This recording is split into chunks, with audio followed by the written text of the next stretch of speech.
Welcome to Win with Richardson and Richardson. What's important now? Success in business most often comes down to hard work, not by silver bullets and quick fixes. It's knowing where to focus that hard work that's key to winning.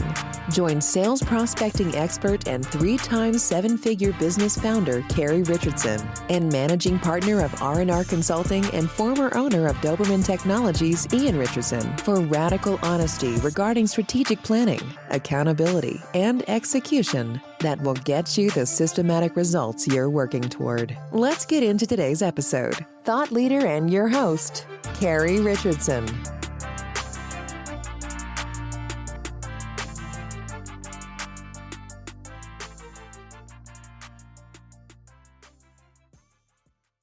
Good afternoon, everybody. My name is Carrie Richardson. I am your host of Win today. I am one half of the consulting partnership Richardson and Richardson. And with me today is Dirul, the CEO of Ryter Cooperative Industries. How are you doing today, Ali? I'm doing phenomenal. How you doing today? I'm doing the same as I am every day. Doing great. I actually know Ali pretty well. We went through the Goldman Sachs 10,000 Small Businesses program together in Detroit. We were cohort 25, arguably the best Detroit cohort ever. Yeah, the best. And I'm super proud to announce that Ali was nominated as one of the EY Entrepreneurs of the Year this year. So it fits into my EY series. And obviously, he took my phone call. So thank you very much for joining us. And let's talk a little bit about your nomination. Tell me about the process. And tomorrow is the announcement. So Yes. How are you doing? Yes, I'm excited. I think they're setting up a dinner for the finalists. They did videos for each of the finalists, actually. So there's like a little hero video of some background of us and like A1 production. I'm really excited. I've not seen it, but I submitted all of my B-rolls so that they can take a look and put something together. Somebody from our community nominated us. We had something came through one of our newsletters through a group that we're part of called BOSS, which is Black Owners of Solar Services. And one of the EY nominations came up and somebody in our circle nominated us. And essentially what they're looking for is people that are doing innovative work in their areas of endeavor. And there's many people that I've had to connect with, that I've had the opportunity to connect with in the finalist circle, from people working on prostate cancer to people in clean energy. Dennis Archer Jr., who is the son of Dennis Archer, who's the former mayor of Detroit, was nominated as well.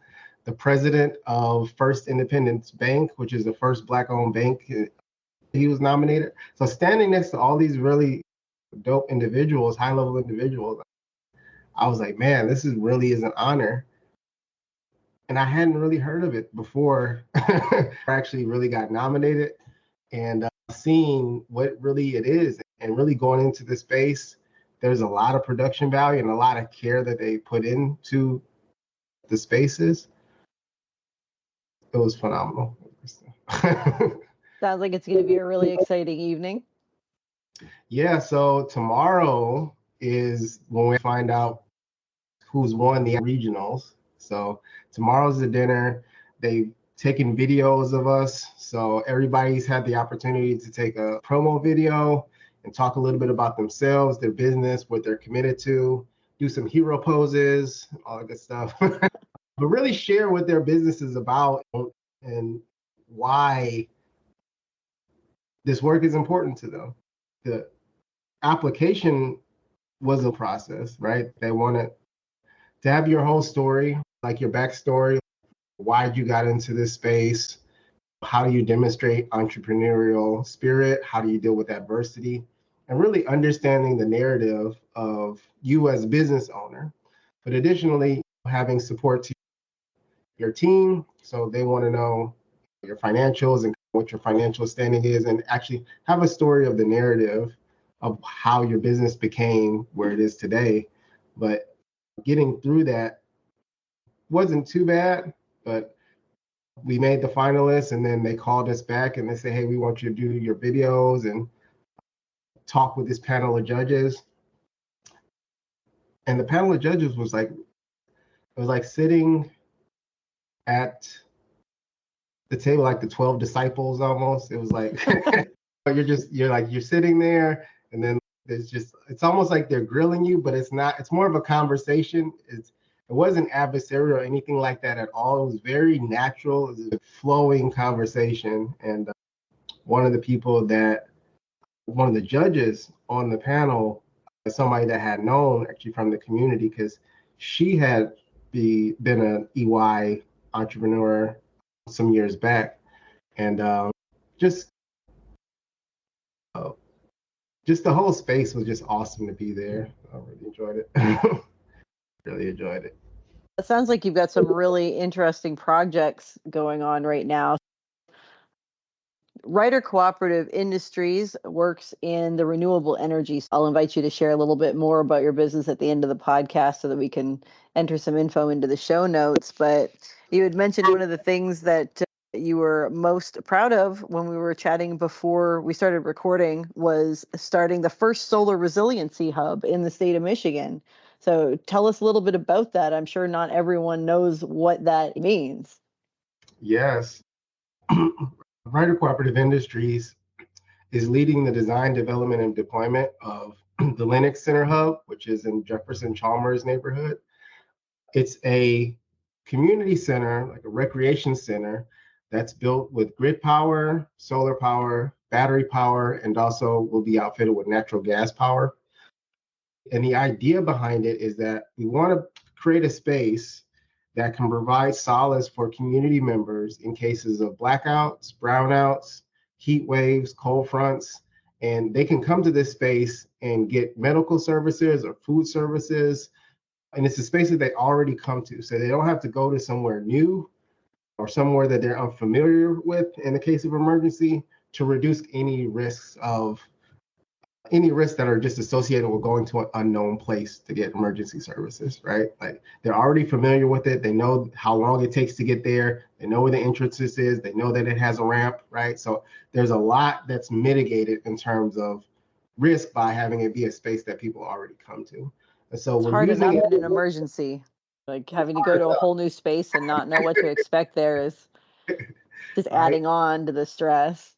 Absolutely. And that's one of the points. The other piece, right, is that we're using this as an opportunity to do some level of workforce development.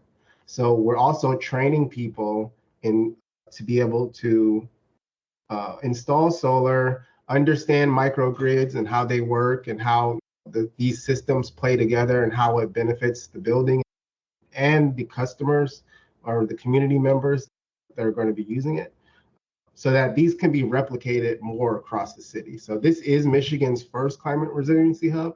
The plan is to deploy more over the course of the next 5 years. But it's really exciting because that's how we largely got started, as pioneering pieces, innovations that really have a deep community benefit. My understanding, and you can correct me if I'm wrong, was that one of the projects that Ryter had worked on previously was solar charging spaces in lower income neighborhoods in Detroit, where people may be without power, people could go charge their devices, make sure their phones are still working. And I remember thinking that was a really cool project. Yes. The other piece of that was that we additionally added Wi-Fi internet capabilities to that as well, with partners of ours in the community. Detroit Technology Community Collaborative was one of our partners that worked on that. And you'd be surprised at how much there's still a digital divide in terms of neighborhoods that have access to Wi-Fi and affordable internet.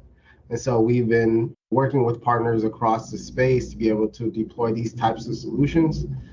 And that was one of them that got a lot of support.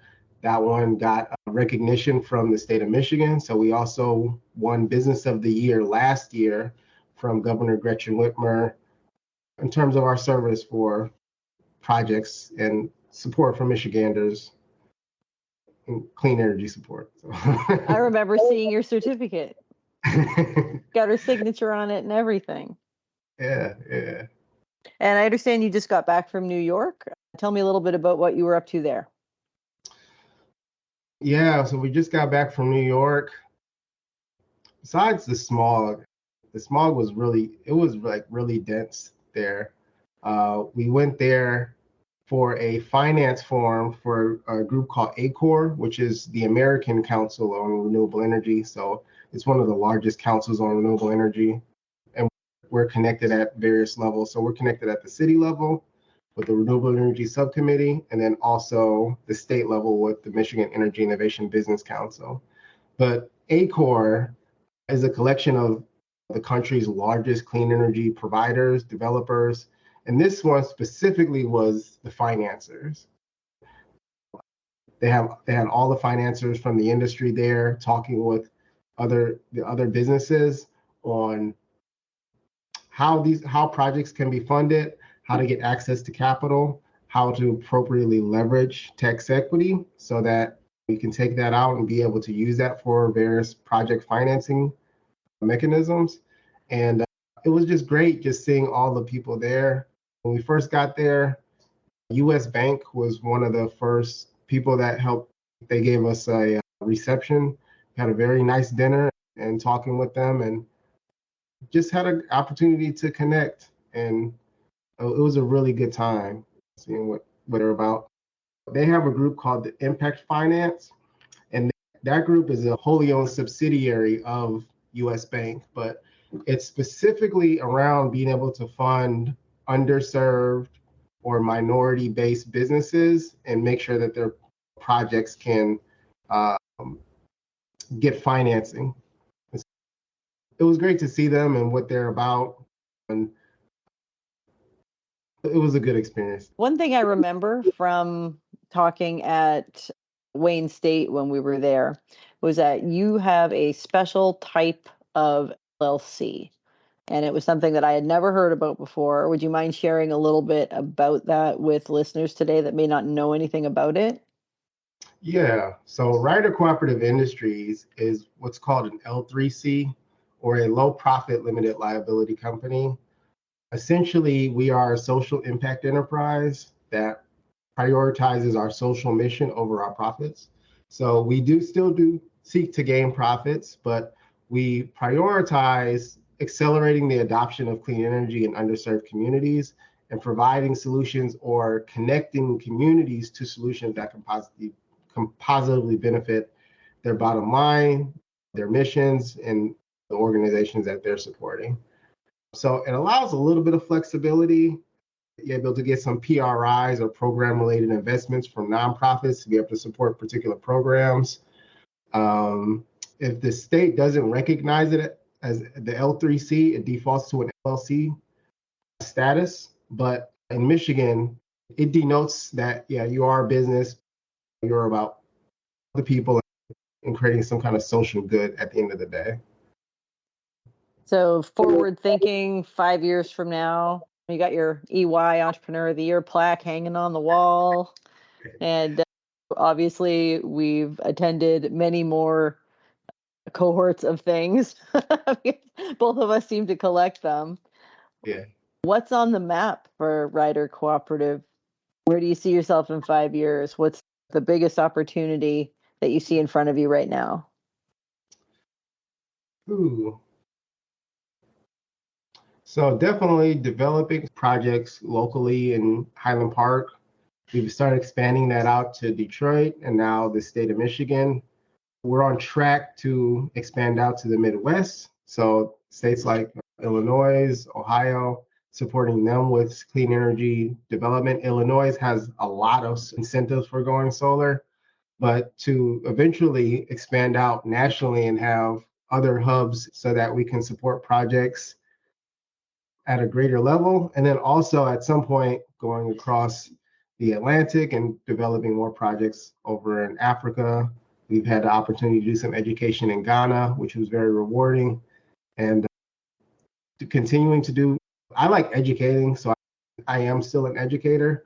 So I actually, even though I'm the CEO, I still enjoy teaching classes. I've been teaching classes on clean energy and really getting this out towards folks. So I want to train up, like thousands of people, like over these next couple of years. So we really get people out and get them engaged with this technology, because it's where the future is going, and I want us to have a part of it. I think that's a perfect way to end the podcast today. So good luck tomorrow. I will have my fingers crossed for you. And I will obviously be watching the internet the day after to find out who the regional finalist was. Yeah, I'm excited. Yeah, it's definitely an honor to even be listed as a finalist. That's what everyone says. It really is. But you do want to win, though, right? Yeah, I would love to win. Yes. That's the name of the podcast, Ali. That was your quote. Came here to win. I didn't come here to make friends. Yes. Yes. Oh, it's so nice catching up with you. I'm going to have to go and recruit a few more cohort members to join us online. I want to hear their stories. It's been 6-7 months since the cohort ended, and we've actually been pretty good at keeping up. I've been meeting Goldman Sachs cohort graduates all over the country since finishing the program. It's almost like a little cult. If you're going to a city where there's some Goldman Sachs programming, you will find them, and people will be like, "Oh, I saw on your LinkedIn profile that you graduated from Goldman Sachs. Me too." And then everyone talks about who they like best and what everybody likes Maury best. Yeah. I'm going to get her on the podcast. You got to. You have to. Thank you so much for having me. That was a pleasure, and I will look forward to chatting with you again soon. Until next time, everybody, keep winning. You've been listening to Win with Richardson and Richardson. What's important now? We're so glad you've joined us and know you're one step closer to winning big in your business too. We'd love to connect with you outside of the show. If you have any questions or comments, please reach out to connect@rnr.consulting. Don't forget to rate, review, and subscribe to the podcast so you'll easily know when new episodes are available. Until next time, you can win, and we're here to help.